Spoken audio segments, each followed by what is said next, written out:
Well, thank you very much, Andy. I think this is one of the very controversial topics when it comes to music appreciation and how people take music, songs they listen to. Now, from the time Logic made the claim that Yao Talk's songs don't make sense, I've been disagreeing with him on various platforms, and I know he knows why I don't really agree with him because most of the theories that come with music appreciation basically are premised on purpose. So the reason somebody would say a song makes sense or doesn't make sense depends on the purpose of the music.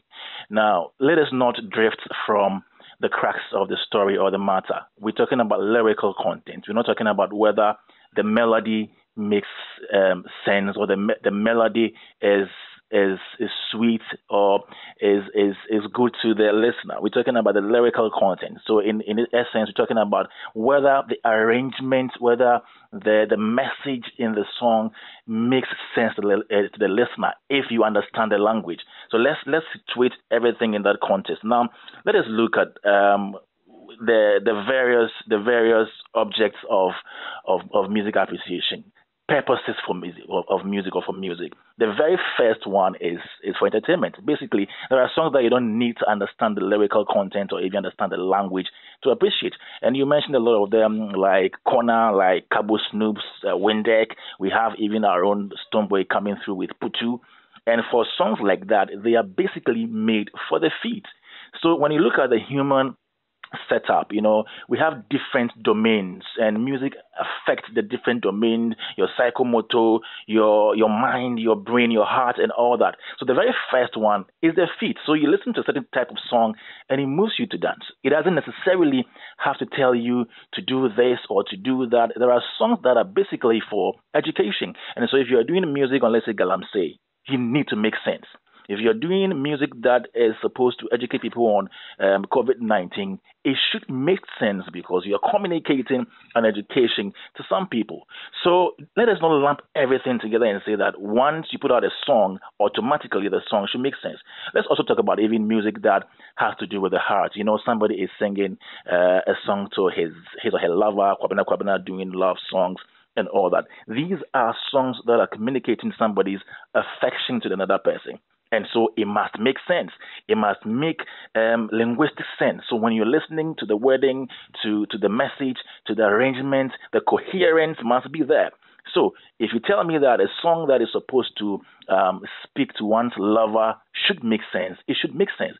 But a song like Yao Tog's style of music, the drill music, it's hip hop music, and hip hop basically most times is more or less about self politics and braggadocio, and so you don't necessarily have to be making sense as you would do in writing a songs on educative piece or a critical song on somebody that you love and all that. Now, Don Chagan made a very, very important point, and he was making reference to the fact that if, let's say, we're going to award the Songwriter of the Year, obviously you wouldn't take somebody like Yao Talk Song because he doesn't or he hasn't exhibited songwriting prowess in his songs. It doesn't mean that he's not a musician. It doesn't mean that he's not a good artist. It means that his focus is different.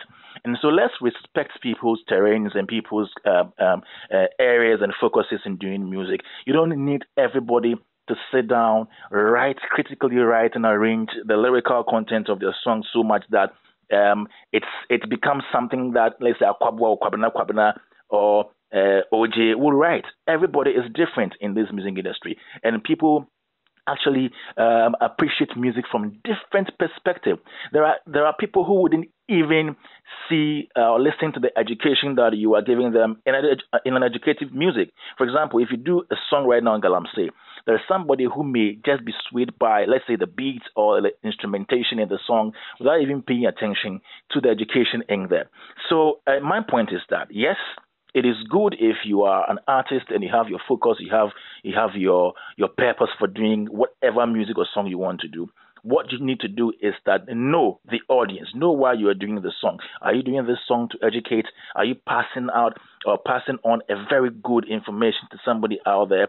Are you making sure that you are telling somebody, the next person, how much you love him? then you need to make sense because it is communication. But if it is basically something that is meant to entertain for the feed, that is why you can listen to, let's say, Alaji, and you don't really have any sensible words in there, put together in there to communicate to you. But you still move to it.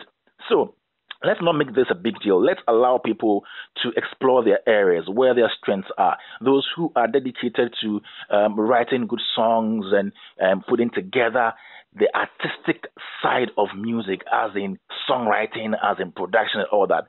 Let's allow them to do that. So I think Logic has overstretched this discussion, and even as much as he's trying to rope in the difference between music and song, I think it's not so necessary, because from the outset he made us believe that he was talking about the lyrical composition and the fact that it didn't make sense because the arrangement, because the thought process, because the coherence wasn't there. And so that is basically it. Yautok is a very young guy. I like his vim, I like his verve and everything. And I know he will grow with time, but we should also know that he's a hip-hop artist. And most times the kind of music they do and their focus and the objective differs from somebody like a Kwabwa or Kwabna. And so we should give them space and time to grow as we also nurture them in the right way. Now, you listened to Yautok's story, right? Yeah. Just as Mr. Logic said that it didn't make sense. Did it make sense to you in any way? It makes sense. Listen, Yautok's story is just about the fact that we've been here for a long time. Let us wake up. Let us rise up and get going. So basically, it's a call to action.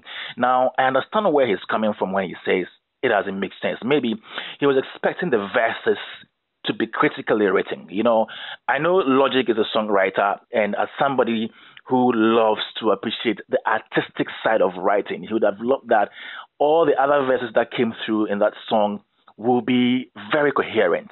But obviously, these are hip-hop guys who are so much interested in getting out there and spitting their bars more than even making sure that this verse links to that. This one is a continuation of that. And so, yes, maybe he would have a point in there by saying it's not the best piece of songwriting for them. But you can't also fault him, because at the end of the day, he was carrying out the message that let us rise up, let us get out there as people from America who have been in the doldrums for a long time. This is a time for us to be out there for people to see us. And so even the chorus and the hooks itself is enough to get people on to understand what they were talking about, as in sorry Niyanko. You see, yes. You shouldn't fault him so much as somebody who didn't exhibit the best of songwriting prowess in that, because you didn't get everybody to do that. At the end of the day, he was basically doing that to bring up together the people and also to get his fans dancing. Well, thank you very much. I'm so grateful, Kwame. I think we need to get much more deeper into this conversation. But rather, you won't be on the phone. I'd rather need you in the studio. Grandpa, Medas, Right, so that was Kwame Dadzie. Hey, guys.